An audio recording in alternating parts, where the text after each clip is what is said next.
Hello and welcome. I'm Irish Jack, and this is my Blender stream. Um, my name is Jack. I've been doing Blender now for about 6 months, and there's a few things I've learned in animation anyway over the last 6 months that I think I'd like to share if anyone's interested. Okay. Again, I'm not perfect, but this is what I've learned, and this is what has gotten me through. I've made a couple of very simple animated shorts, and I think a better man would do something a lot better. But it's good to know the things you need to know. So the let me see. Oh yes, okay. So this is we delete the default hat, and the first thing we're going to do is address a couple of questions asked by Berglamir. Um, First one, is it possible to copy animations from one project to another? Yes, it is. So if you have an object that animations have been applied to in a project, as long as you're appending that object and bringing it in, it comes in with the animations that have been applied to it. That's good sometimes, that's not good other times. If you just want the object but not the animations, you have to append it and then delete the keyframes that have been applied to it. And the next question is, if a render takes an hour, will 1,000 questions take or 1,000 renders in an animation take 1,000 hours? Yes, it absolutely will. Um, I guess a big part of it's one thing making a scene and letting it render for an hour and output an amazing scene, but if you want to animate that, you can't let it take an hour. um, you have to do it smarter, I guess. Bring down the samples or use Eevee is what I do. I've never really animated in cycles. It just takes too long. Even at Disney, I used to live with a guy who worked at Disney, and his job was he was in charge of the render farming, which is like um, uh, just a room filled with machines, and you have to keep an eye on them and make sure everything is running efficiently. And there's no one supercomputer. It's just a room filled with computers, and unless you have that in your house, I think, or I don't anyway. So Eevee is the way to go. So get it down. Each frame of the animation that I done, the Silvercrest one, 6 seconds, maybe even up to 10 seconds, depending on what was happening, a frame. But for cycles, I'd still be rendering it now, and it wouldn't be done. So Eevee's the way to go if it's going to be long. The intro sequence of this stream, the starting soon stream, that is done in cycles, and each frame of that did take 10 minutes for me, which didn't matter because it was only 6 frames and just stretched out and chopped up. But for longer animations, and if all you have is your home computer, I'd say Eevee's the way to go. Question number 3 was baking. What is baking? Right. Baking is not something you do in the kitchen. It is. So in.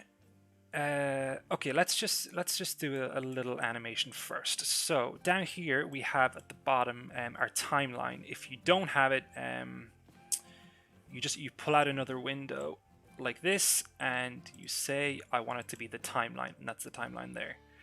If you want to close it, join areas to the right. So you have this down here. And basically this is just, so what I do, the first thing is I always say, where is it? This should be an option for show seconds. Yes, it is. It's right there. Okay, so at point 0, we want this ball to be here. So what you're going to do is you're going to press I, and you want this ball's location to be set at this point at second 0, 0. There we go. So now we have a little yellow diamond there saying that at 0, 0, it's going to be there. So if you play it, nothing happens because it's always going to be there because there's nothing else for it to translate to. And let's say at second 5, we want it to be down on the ground. We do it again. So we move it down, make sure it's on second 5. I, location. Now there's other options here as well, but we're not going to worry about them yet.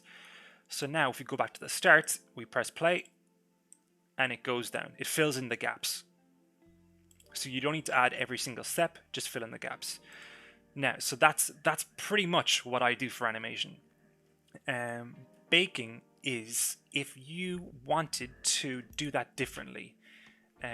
Rather than you animating that ball falling, you can actually let the physics within Blender take over that. So over here, there's an option for rigid body active, and that means Blender will just fill in the gaps with real world physics. You don't have to keyframe anything, you just press play and it falls. Okay? But every time Blender has to do that, to make those calculations, to apply gravity to something, it needs to think about a lot of stuff. So once you're happy with the way that's falling, you would bake it, which would mean, like on this one, you add one keyframe to every single slot of time, so that nothing is being rendered by the physics engine. It's all keyframed. I don't do that, but you can do it. Rigid body, bake to keyframes. Start frame, frame set, yes.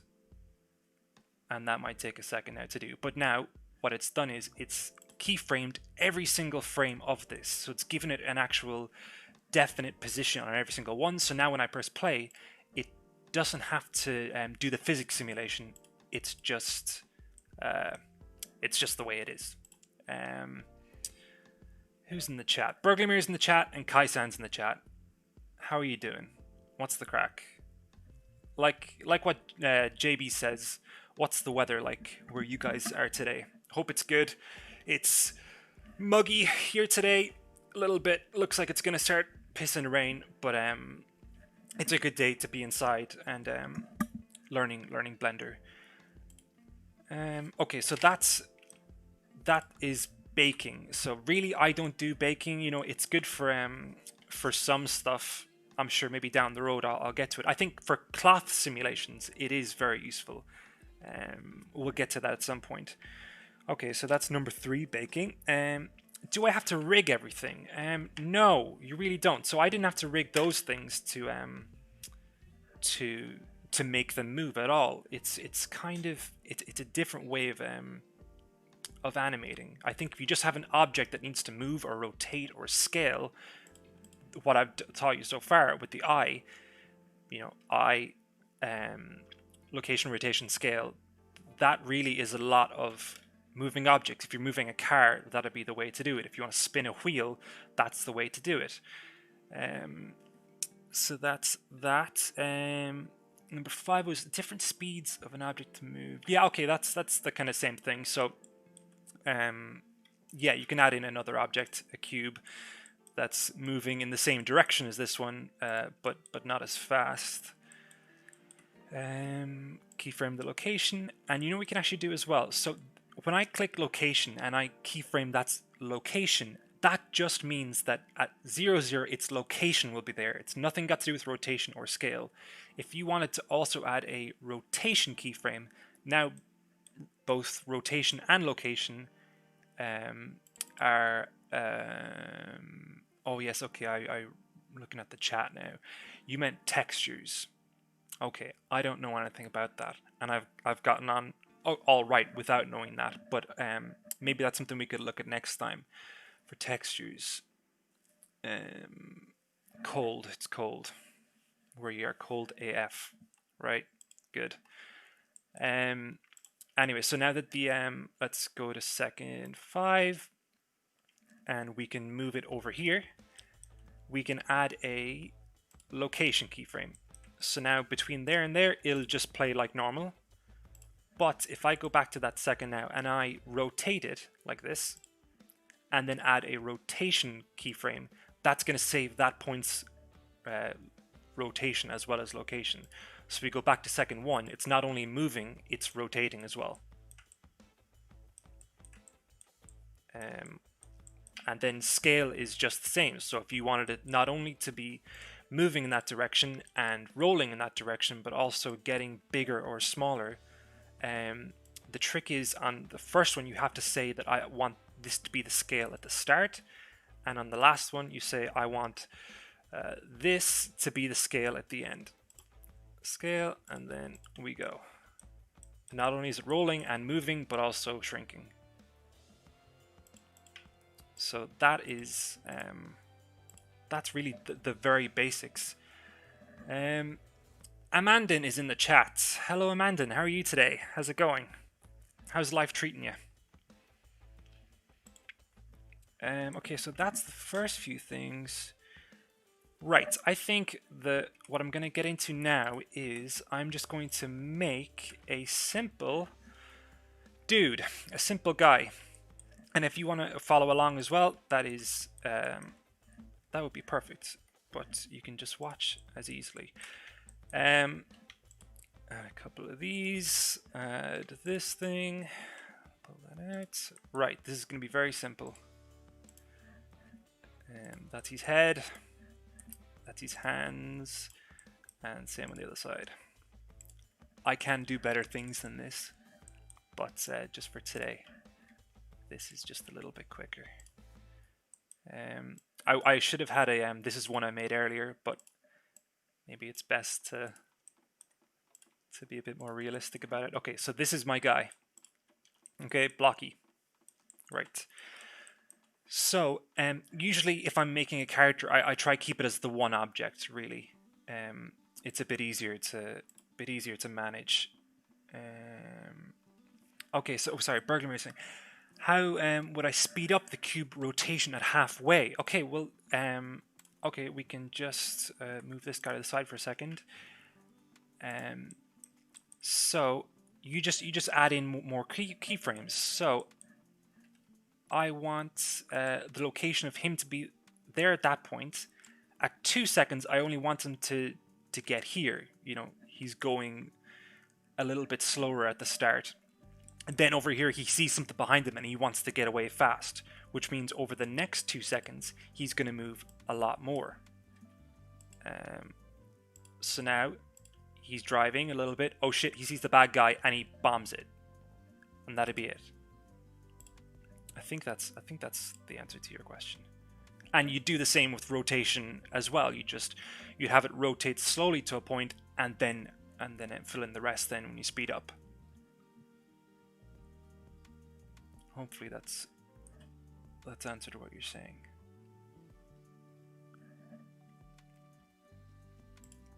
I'll just jump back to this guy and I can come back to that if you need me to. I'll hide that cube. Right. So this is what I would do if I was rigging a character. So rather than having each part of his body as a separate piece and keyframing it like that cube, I would add a armature setup. So you just add a little thing like that, little bone. Make sure it's in the center of the body. I'll just check. Yes, okay, I answered your question and it was a nice explanation. Perfect. This stream is going great. I feel like I've been doing it for about 10 hours already and we're 16 minutes in. So maybe this will be a quick one. Right. So imagine this is a person and you need to build the skeleton inside the person. So once you have the first piece of armature made, you want to go into edit mode. And this will just be us building the skeleton inside. You pick the piece that you want to build out from and E to extrude, just like in modeling. So I'd bring a point up here, I'd bring his shoulder there and the other shoulder there, maybe one little bone for the neck and then one bone for the head, right to the top. One out here and then one out here. Make sure he has an elbow, and one out here and one out here again, making sure he has the elbow. And same with this. Down, down, and make sure that's straight. Over. Now we can just line this up a little better. So it's inside. Try and make sure. I think if it's clipping outside slightly, it's fine. But if it's if it's inside the body, it's better. You should always keep your bones inside your body. I think it's a good pro life tip. and then out, and do the same with this one. Right, now we have a skeleton inside the body. So the first thing we'll do is we click the body itself, and we shift click the skeleton inside. So dark orange, and the inside should be light orange. If it's the other way around, you've done it in the wrong order.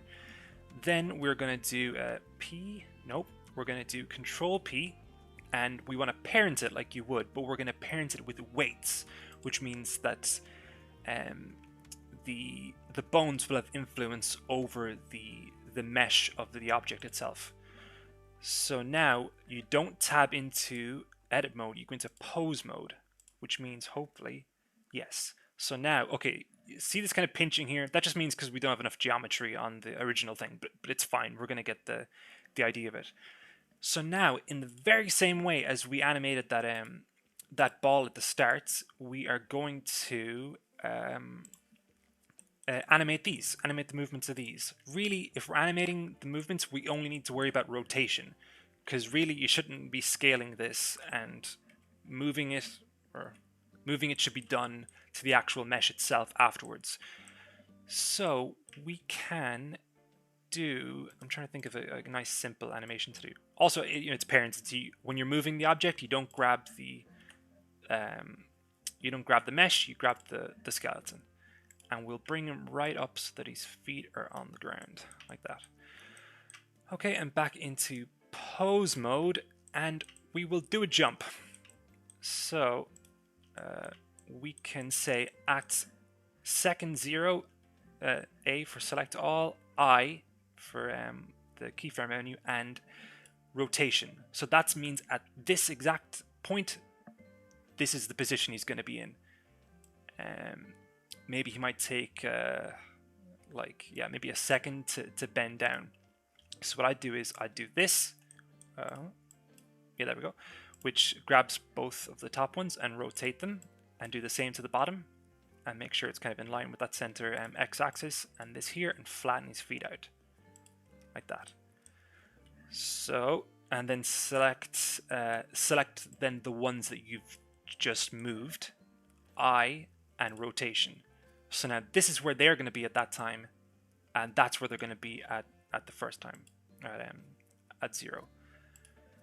So he goes down, and we can just, the same ways you can kind of shift D your objects, you can shift D the keyframes as well. So I want him to get down on his hunkers for 1 second. I want him to stay at that point for 1 second, getting ready to jump, and then for the next half second, really, because he's going to jump quite fast, I want him to straighten the legs out like that, and even this down a little bit, and we highlight those, rotation.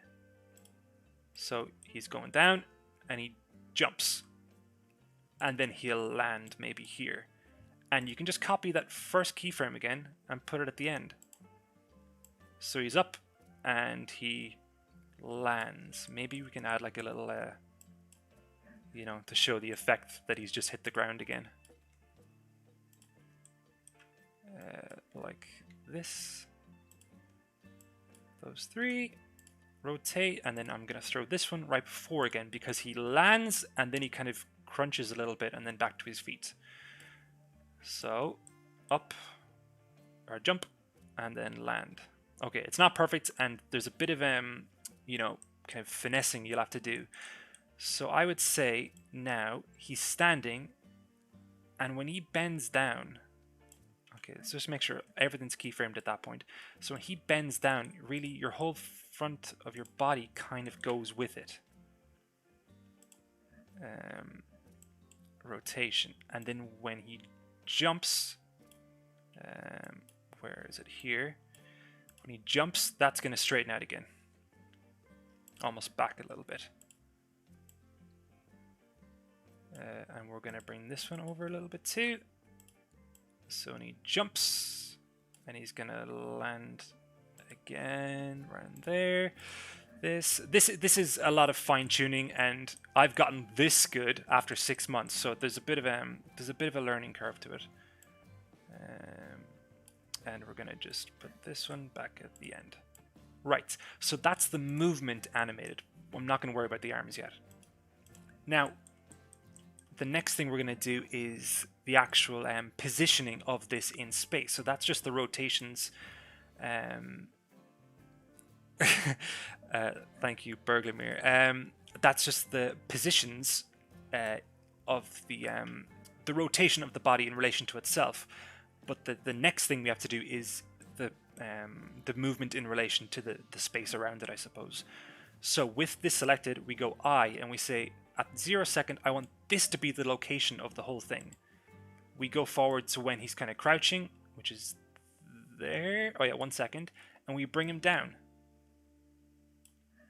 And we say, and this is where I want him to be at 1 second. Now, he kind of clips through the ground a little bit, so I might go halfway and just bring that up a tiny bit and go again, just to iron it out. So look, he's bending down. And he'll stay at that position till 2 seconds. We're going to grab that position and pop it there. So he goes down, and then he's going to jump. So that's going to be a quick one. So I'm going to go until he stops moving his feet, so around there, and or even after. Let's say there, and put him up in the air a bit. Right, so let's see how that looks. There's a lot of, testing it and pausing and playing. Okay, he needs to come back down though. With this kind of stuff, it's a bit of a learning process, like I've said. And then he's going to come back to the ground. Oh, did he already? Up. Wait, up. Then down there, really, actually. Okay, so let's drag that out. And we can just take the first position there and pop it there somewhere. So he jumps and then back down, maybe there. Okay, it's not perfect, but this would be the idea. Okay, that looks pretty shit actually, but let's just fix that.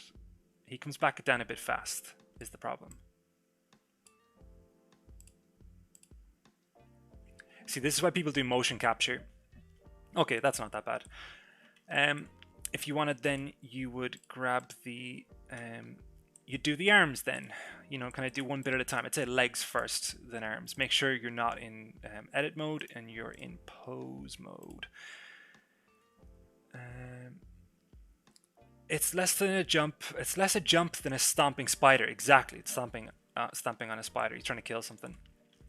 Now I think the movements you'd have in your arms. Oh, also, I've keyframed the whole thing a few times, even though I haven't actually been moving the arms. So when I select the arm, this is where it's keyframed. I can just delete all them as well if I wanted to, and it hasn't affected anything because I haven't been keyframing the arms. So I'm going to bring this down, and as you can see, it can only manipulate the mesh that's there. So as we can see here, there's not that much mesh on the arm. So it's just pulling around kind of what's around it. Anyway, we're going to bring this down here and kind of angle this out a bit. Oh, like that. And the same there. This is rough, but it's okay for learning. Right, so that's going to be, all of this here is going to be keyframed there at the second one. And then when he goes down, why is he flying up there? Is that the way it should be? Did I do something dumb? I think I might have done something dumb. I think when I deleted the keyframes of that, I might have accidentally deleted the keyframes of... Is that alright? Yeah, that's fine. Oh yes, I think it's because I deleted the location keyframes of it as well. Anyway, okay, forget I did that. So we can angle this down, angle that down, and then grab them both then. and angle out. But you get the idea. That's it really, you know. Let me think. Is there anything else important?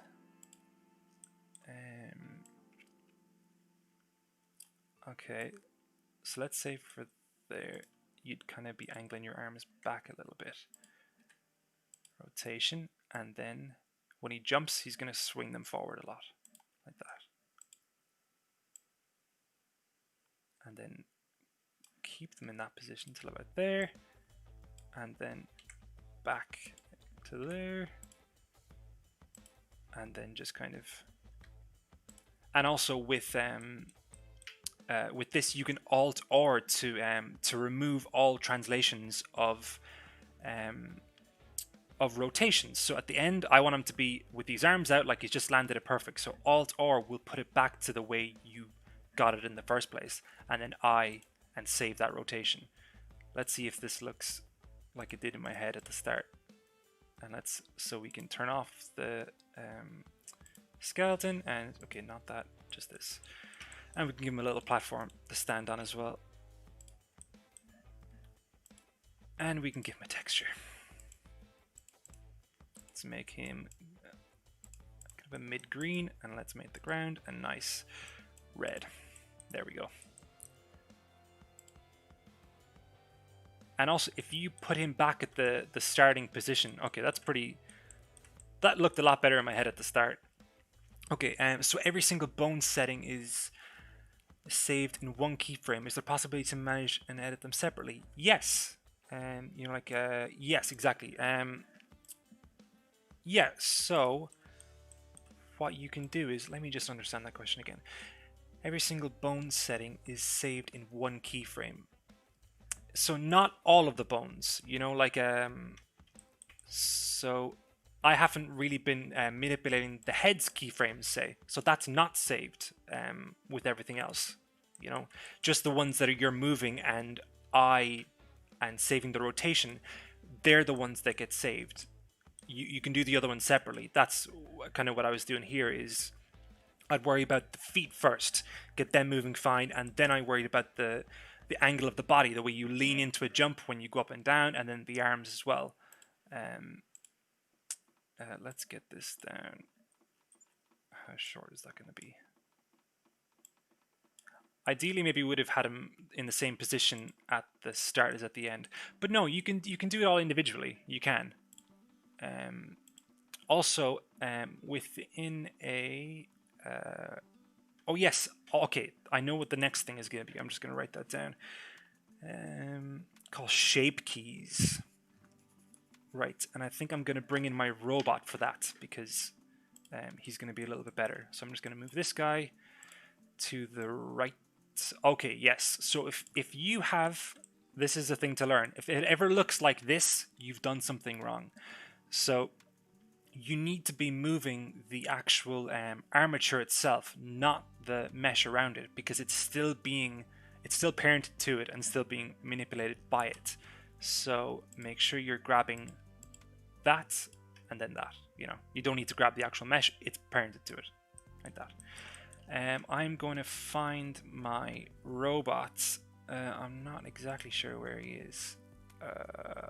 Turned. Robots. Let's say he's in here somewhere. Zinc.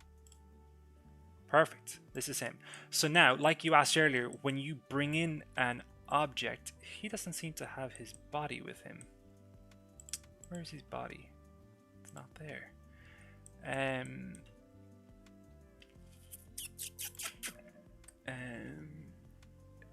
Oh yeah. Understood, but what I mean is there an editor that shows me the feet settings, the arm settings, so on separately? Yes. Well, for example, on this guy. Okay, no, make sure we're in pose mode. What's going on there? Oh yeah. So I click the foot, and these are the only points in which the foot is. Okay, let's get rid of this guy and his. These are the only points in the animation where his feet are being manipulated. if I click the upper leg, they're the points at which that's being keyframed to. Let me think. Yeah, exactly. That's it. I don't even think these parts in here are being keyframed at all. Okay, I think along the way, if you go A and I to keyframe, you can accidentally keyframe something that you're not even using, but it doesn't matter. Just what I'm saying is that's the only time I've keyframed that. So you can do it separately. They're all separate pieces. They just look like they're connected. I think I'll get better at this talking thing once I've done it for a while. Okay, back to what I was doing here. I was trying to get his body, and I'm not sure why he's separate. Let's see if we can bring in the one from the other one. Conveyor. Objects. Armature. Not that one. I'm gonna go ahead and open the file and just see, can I just copy and paste it in? I didn't even know you could do that, but you can copy and paste in from other Blender projects, which I didn't know.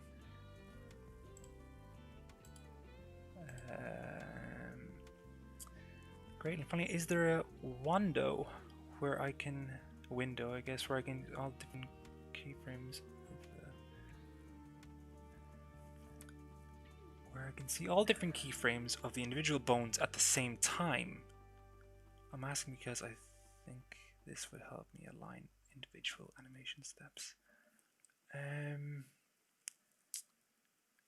not exactly sure what you mean with that one. Yeah. Window. In my head, this is that. I click this and I can see all the different keyframes. That that I know at the start it's keyframed in that position, near the end, or even let's say with the finger. I can see all the keyframes. I know they are the location or rotation is set at all these points. Is that what you mean?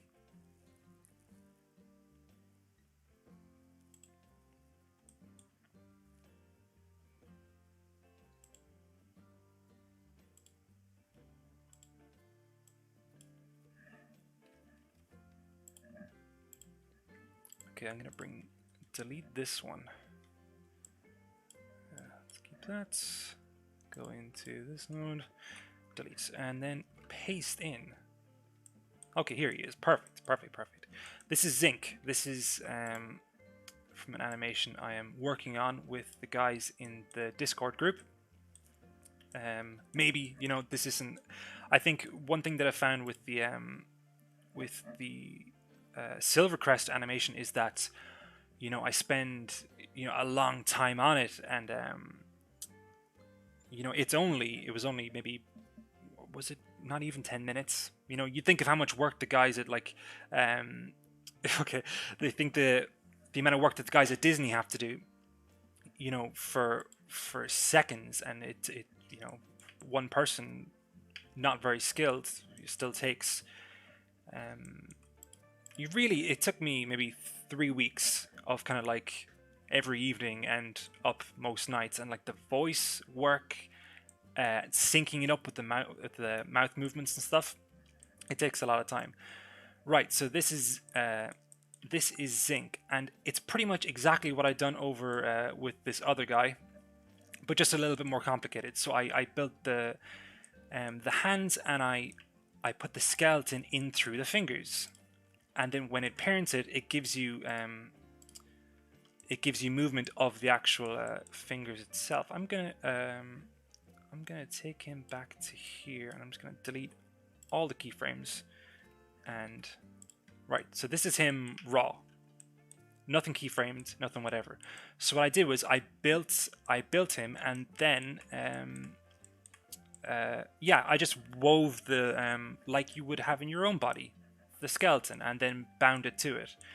The more mesh you have, it can either take longer for it to parent, or it can be a problem. Sometimes if there's too much mesh in one object, sometimes you have to separate it into two objects, and then individually parent them to the object itself, or to the mesh itself.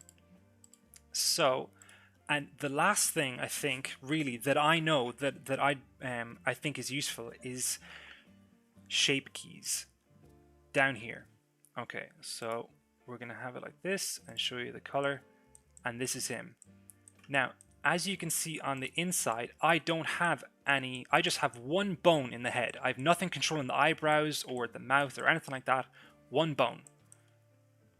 But there's these things called shape keys, which will allow you to manipulate those separately. Eyebrows, in, angry, happy, angry, happy. This one, that's just to get rid of, I was just, the braces around his waist, I was just testing. And eyes closed, yeah, I made him a little bit weird, so we can't really close his eyes. But anyway, we'll get into that really quick. Shape keys, it's very simple.